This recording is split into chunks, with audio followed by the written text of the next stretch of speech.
Hello, everybody. As you know, is Neftali. Comme on connaît déjà, c'est Neftali. Jeudi, on a fait une vidéo ça pour bakon sowe. Mayom bien belle. So, l'idée coronavirus can kill my dream. Corona baka touye rêve mwen yo. Ça fait on a fait une vidéo ça pour c'est par rapport. Nous connaît gen pile moun qui toujours prend yon excuse. Le yon bagay passé ou bien le yon non situation. Yo pas très bien avancé, yo vin pi pas bien avancé. So, for example, for coronavirus, I know a lot of people lose their job. At the same time, a lot of people don't want to go back to work because they say, hey, I'm scared about coronavirus. Like, gan pil moun ki perdi travail yo, et kon sa tou gan pil moun ki pa vle al travail.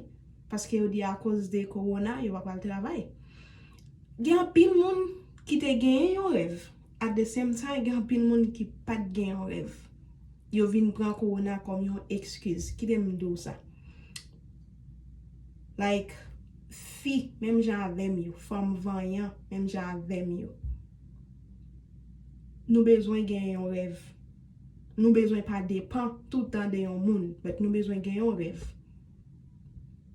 The woman like me, y'all need to get a dream, to have a dream. Don't stay like depend on other people to do things for you. You need to do things on your own. You need to like find some how to do something, to have a dream. Don't think corona can kill your dream. If you have a dream, work for it. So gen yon rêve, travail pour le réaliser. Pas prendre corona comme une excuse. Pas me corona pour dire OK, si ça m'gagne m'a tout si ça me travail m'a tout profiter manger parce que m'pa konn ki lè m'a gen corona, m'pa konn ki lè m'a mourir. Hey, no. You don't know. If you have to do something, do it right now. Don't stay for tomorrow because tomorrow is not promised you. So gon bagay pou fè nan la vie ou, pas di demain si Dieu veut m'a gen temps. Gen pile moun lè autant de gon événement. Oui, Jésus pas loin vini. Ou pas même chrétien non? Ou toujours tande ap di Jésus pas loin vini. Si tout paresse yo, si tout ça pas vle fè rien yo. Yo do oh, Jésus pas loin vini, ou n'y a la ti kop gen, m'a pas tout profiter travail manger, pas gon penser de. What about tomorrow? God say, même moi même pas konn ki lè m'a vini. Comment ou même pour ta connaître comment ki lè la vini? Si bon Dieu dit même li pas connaît. Ou même ou connaît? Ou tout profiter pas faire rien, pas travail. Hey, come on, guy. Let's do something. Especially like we black people. We need to do something. Because I know we are hard worker. We can do a lot of things, but we have to use like this thing. The mind. Nous supposons use mind pour nous connaître qui ça pour nous faire, qui ça nous t'a remen hier demain si Dieu veut. N'a travail 10 jours dire, mais si nous pas un plan, c'est la même si à te. Si nous pas gen un rêve, si nous quitter corona, si nous pas like exemple de corona nous quitter nous dit corona tout y rêve nous yo. Nous pas faire rien demain si Dieu veut. En pile fois nous la vie nous misérable, c'est par rapport nous pas gen pensée.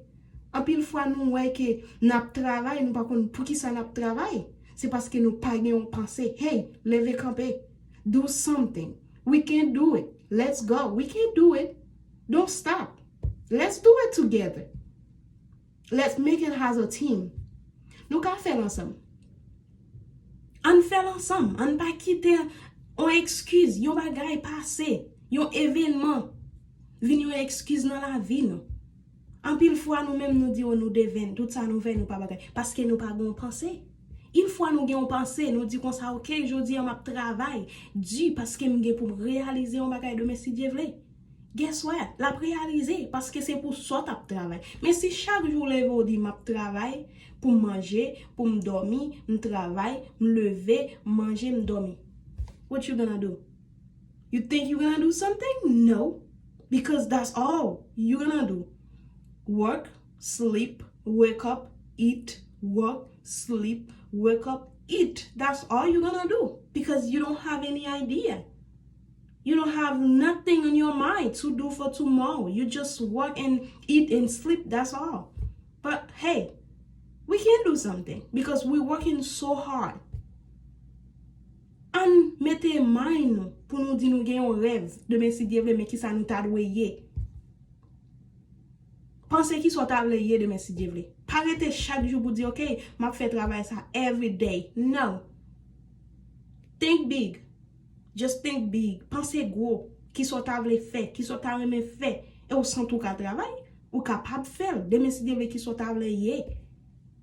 Comment on prend la vie, on prend par échelle. Hey. Let's go, guys. Nte mette mayo wa. Nte vle dini yon bagay de mayo wa. I hope you guys have a good day. Depuis jodi, pensez avec tête nous. Pas quitter un événement pour excuse non mais non. Pensez avec tête nous et puis pour nous réaliser un bagay. Nous tout à l'heure mais un bagay demain. Mais c'est fait pour nous faire, c'est penser pour nous penser, c'est rêve pour nous gagner. Nous pas un bagay demain. Si nous lever chaque jour manger, dormir, travail, manger, dormir, lever. Après la vie nous a misérable. Jean grand-parents nous yo teye. Yo mou yo pas de grand nous même tout. La vie nous a passé comme ça. Nous t'a remen nous chaque femme voyant même j'avais yo.